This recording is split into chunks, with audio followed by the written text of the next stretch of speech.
We're 7 days into August, but this is the beginning of the first full week of the 8th month, and it is starting off on a rather atypical note weather-wise. And while over my shoulder, I'm confident that the weather pattern will not be changing before the end of the program. I'm not promising. Radar showing that the storms that have been rolling through off and on and off and on have rolled through, and we have a bit of a gap, and we'll talk more about that in a few seconds. But I think we have a little bit of a downtime in that regards. For the near term, we still have a good chance of some more over the course of the evening. We're going to see a much cooler and calmer day tomorrow, kind of like fall. Just saying, if that's your thing. But it's short-lived. We're back to stormy weather. Maybe some pretty good storms on Wednesday and Thursday as well. Not for the same reason necessarily as today, but to the same extent possibly. We'll have that again in more detail in just a few moments. Thank you for starting off the week with me here at Your News Today. I sadly have to begin as we start to look at news from around the surrounding county area with a report of a fatality involving an ATV in neighboring Breathitt County. The Kentucky State Police says that they've confirmed and are investigating a deadly crash in Breathitt County that happened on Watts Road. This was Saturday over the course of the weekend.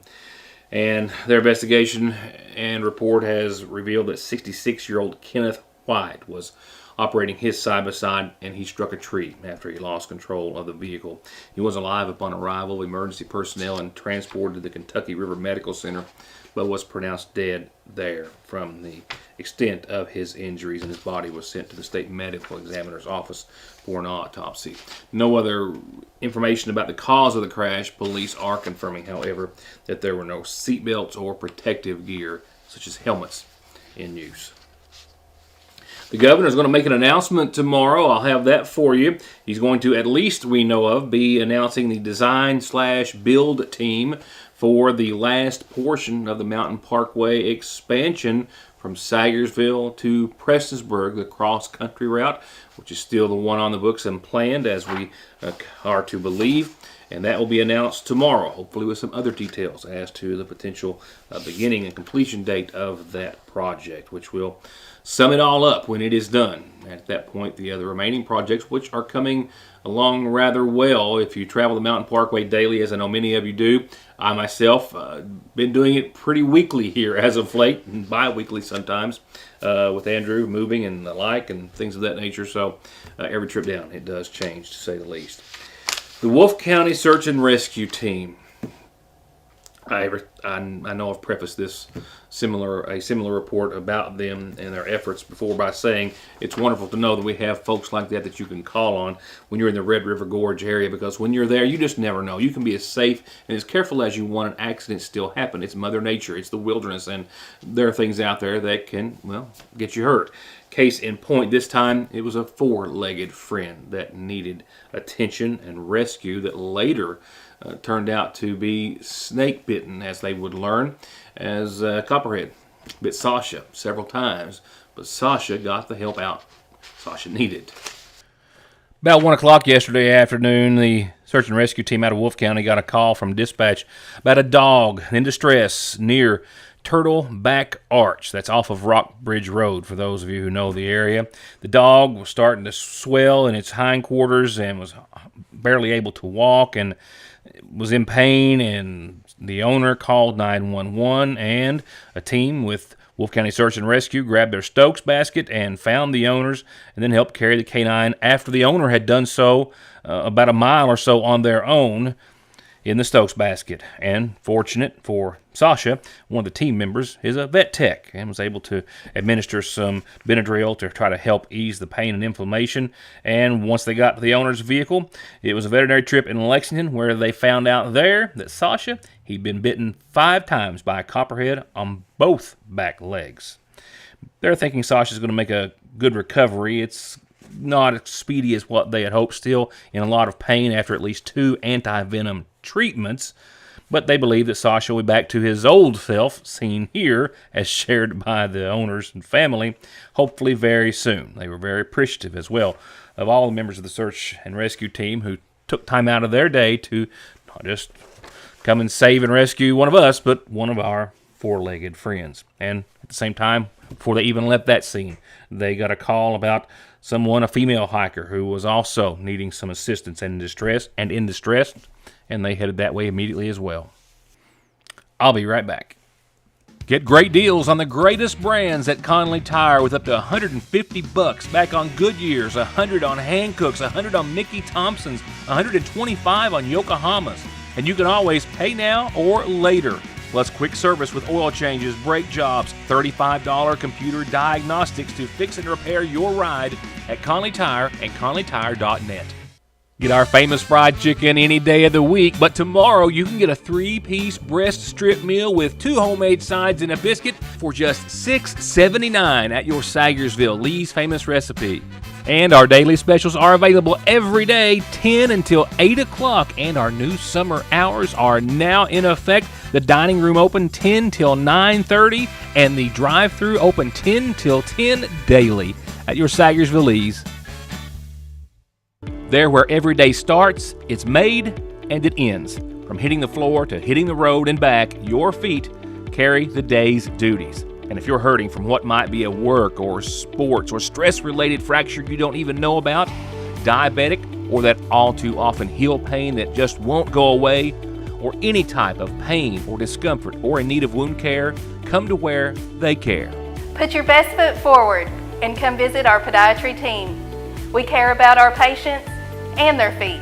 That's Dr. Cheney and her team at Hope Family Podiatry Center next to Hope Family Pediatrics on the Mountain Parkway. Get ready for the new school year with Appalachian Wireless. Whether you need a smartphone, a wearable, or an iPad, we have your back-to-school solution. Visit AppalachianWireless.com or a retail location for our back-to-school deals. We are you. We are Appalachian Wireless. The Seasonal Shop, where denim's always in. Just pick a length, a shade, and a style. Where the cats are always a win. And where just in are new ladies' fashions, all the accessories, ridge and holler, caps and tees, new flavors of your favorite skinny syrups, and if blue is your color, brighten your whole home with it, and all of the gorgeous home decor. And don't forget B&B, that's Bridal and Baby Registry, at the Seasonal Shop in downtown Sagersville. I believe in Kentucky. I believe in Kentucky. I believe in small town values. And mom and dad and the things they handed down. I believe some of the best people in the world are farmers. I believe in insurance that protects families, homes, and cars. I believe in always finding a way to do what you love. I am Kentucky. I am Kentucky. I am Kentucky.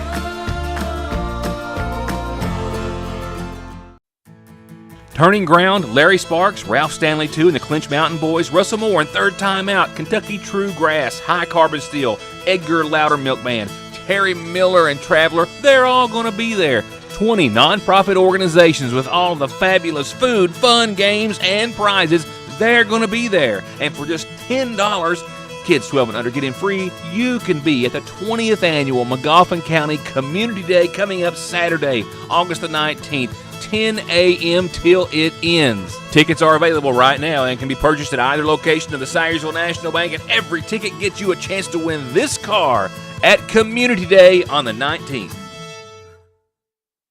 Local and area authorities were very busy over the course of the weekend. Many of the following arrests, rather, taking place in the very early morning hours. Not necessarily in chronological order, but in the order in which I received the following citations. The Paintsville Police Department arrested a Sayersville man at about 10 till 2 this morning for resisting, fleeing, and wanton endangerment of a police officer. Last night around dark, 25-year-old Tyler Wagner of Staffordsville was arrested by Johnson County Sheriff Scott Hazlett, charged with fleeing and evading police in the first degree, wanton endangerment of a police officer in the first degree, possession of meth, reckless driving, no insurance, and some other traffic violations.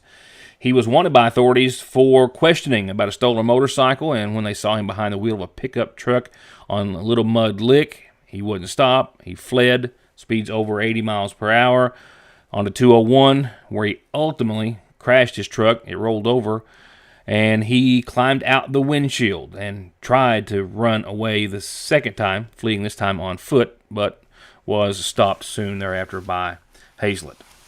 He was still lodged in the Big Sandy jail as of airtime.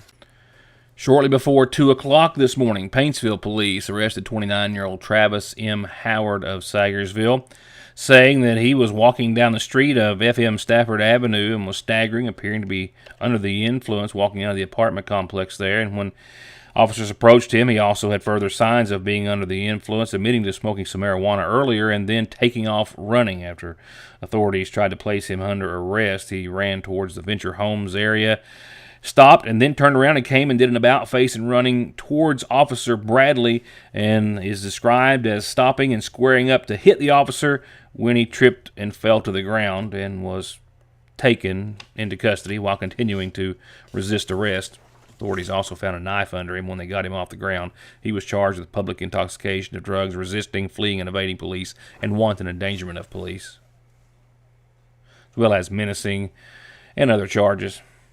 Later, around 5:45 this morning, the Montgomery County Sheriff's Department says they were trying to serve 2 outstanding warrants against 42-year-old Jeremy Arnett of Sagersville on the right fork of Back Branch. And when they went to where they thought he was on a four-wheeler and coming off the hill, saw authorities who tried to stop him, and he tried to take off and flee, but when he did, he struck a couple of landscape timbers and fell off the machine and was quickly taken into custody lying on the ground.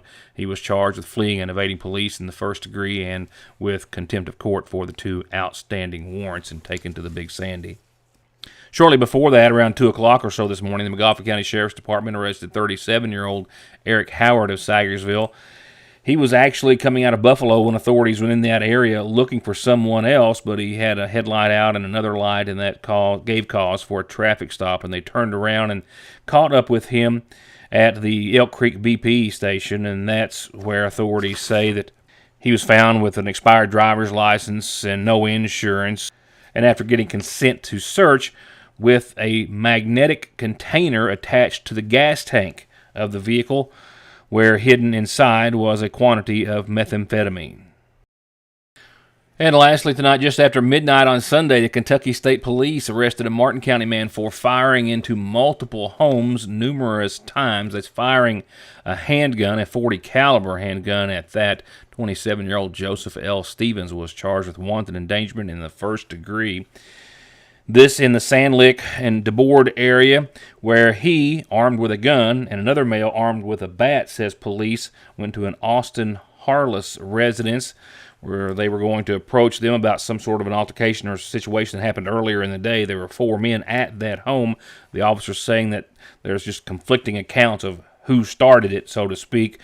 But the bottom line is that it was clear that Stevens had fired a .40 caliber handgun pistol without aiming into the direction of the residence, where authorities actually recovered multiple rounds from the scene, and some of them actually embedded into 2 different dwellings, finding him later at his residence crouched underneath an outbuilding.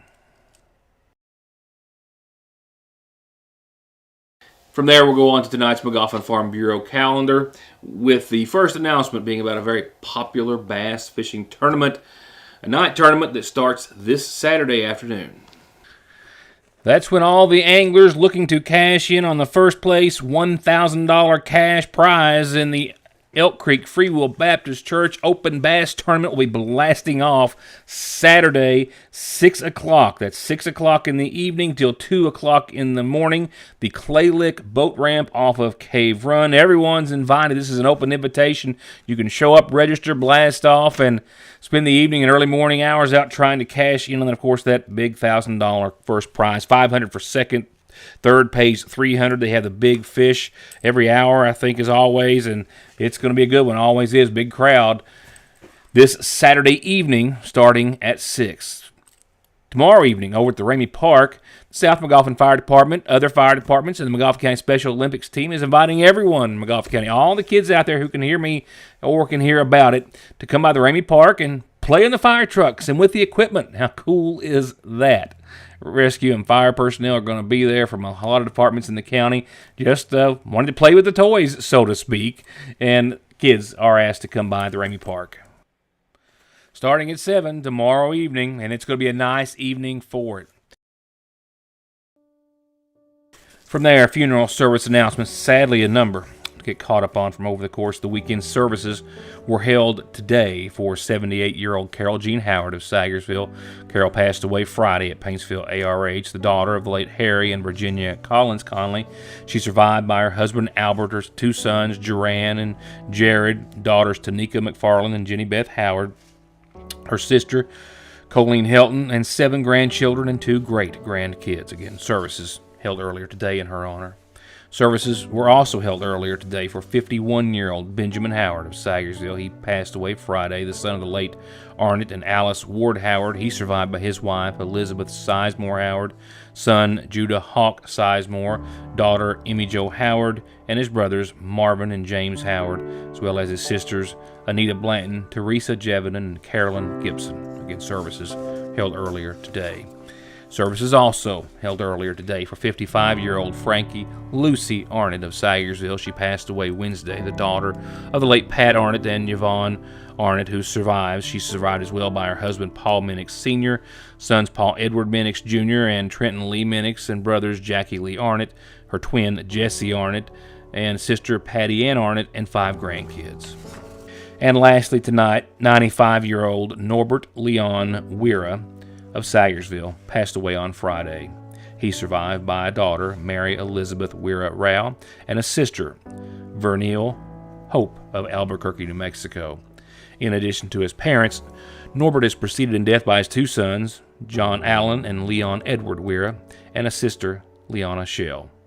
The O'Donnell Funeral Home in North Judson, Indiana, will be in charge of arrangements.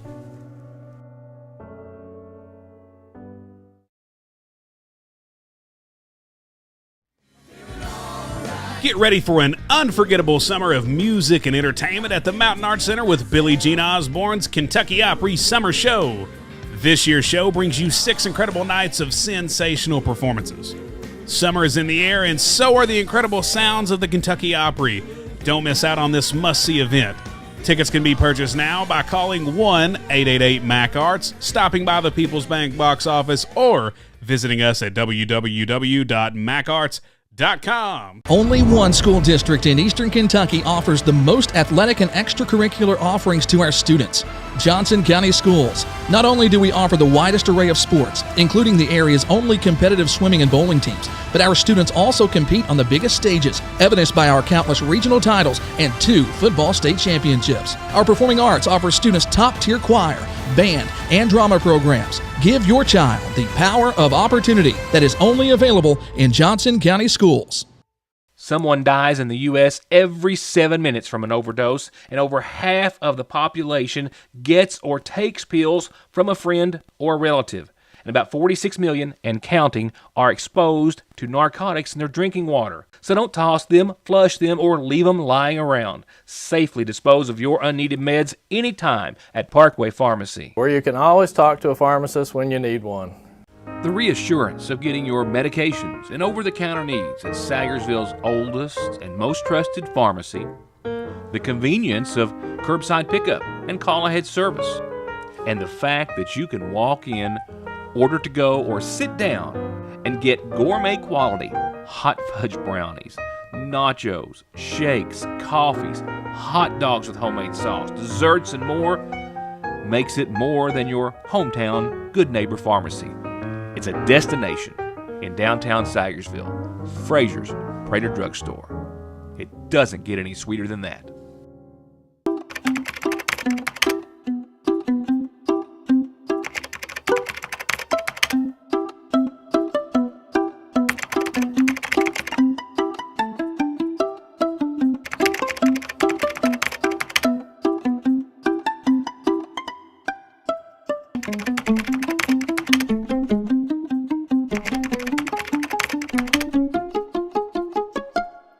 Now let's talk about the weather for a few minutes, rightfully so, on a day as today. Tornado watches and warnings expiring and expired. And fortunately, while I do have one person from the Louisa Big Sandy News office going to investigate whether or not there was some storm damage there, called in as possible straight line winds, maybe a tornado, but that was still completely unconfirmed, but I hope to maybe in the next few minutes have some sort of a confirmation on that. It has been a weather day to watch all across eastern Kentucky. Storm, sunshine, and repeat. with all of this being followed by a very cool and calm Tuesday, and that's the only day in between that we're going to have.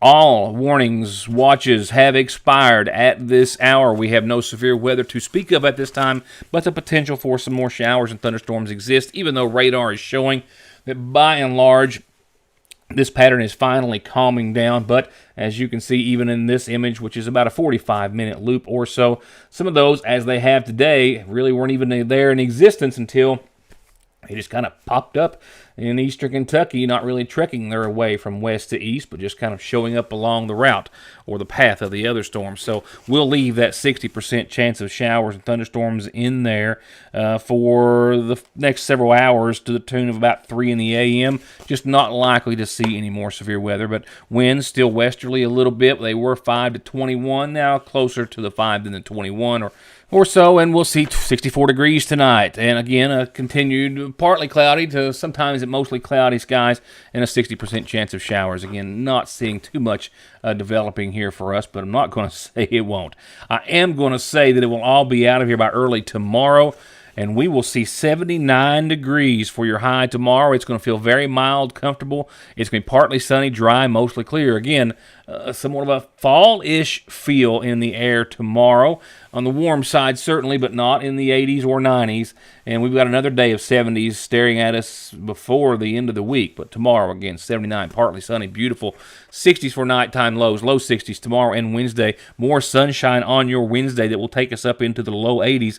With that and the mostly sunny skies, we see midweek, we'll see a 20% chance of showers or storms by around mid-afternoon or midday, 2 or 3 o'clock Wednesday.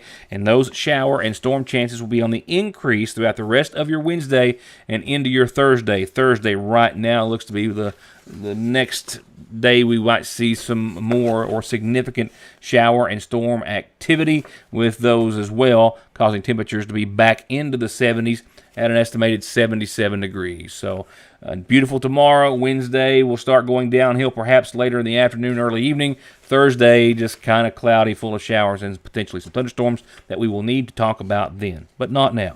After that, just to give you a heads up, Friday, it starts to work back out again as far as showers and storms, leaving us with mostly sunny skies, but still, and what will be a consistent chance of showers and storms, just like what we have been in for the rest of your week and weekend. To sum it up, Friday, 83, mostly sunny, a 30% chance. Saturday, 84, partly sunny, a 40% chance. Sunday, a little bit more mild even still, back down to around 79, 80 degrees. Mostly sunny, a 20% chance of showers and storms then. And we'll start off this time next week still in the low 80s. Nighttime lows will jump back up from the upper 50s to upper 60s, but still mostly sunny Monday of next week. And a consistent, can't shake it, 30% chance of showers and thunderstorms that we'll see pretty much every day from Friday, Saturday, Sunday, and Monday. That's it, a wrap for this Monday. Thank you for being a part of the program, and I'll see you back here tomorrow night.